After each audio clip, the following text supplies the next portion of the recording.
Hi, எப்படி இருக்கீங்க? நான் நல்லா இருக்கேன். நீங்களும் நல்லா இருக்கணும். இறை வார்த்தை. என் பெயரின் பொருட்டு எல்லோரும் உங்களை வெறுப்பார்கள். இருப்பினும் உங்கள் தலைமுடி ஒன்று கூட விழவே விழாது. நீங்கள் மன உறுதியோடு இருந்து உங்கள் வாழ்வை காத்துக்கொள்ளுங்கள். கடவுள் தந்தையின் விருப்பத்தை நிறைவேற்ற பல துன்பங்கள், கஷ்டங்கள், எதிர்ப்புகளை ஏற்றுக்கொண்டு தான் தந்தையின் விருப்பத்தை நிறைவேற்றினார். ஸோ அவர் நிறைவேற்றினார், சீடர்களை உருவாக்குனார். நம்ம எல்லோரையும் இறைப்பணிக்காக தான் அழைச்சிருக்கார் கடவுள்.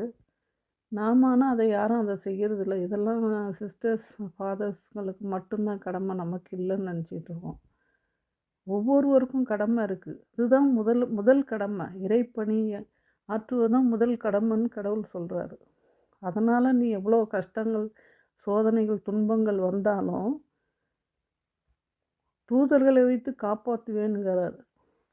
ஒரு தலைமுடி ஒன்று கூட விழாதுன்னு சொல்கிறாரு கடவுள்.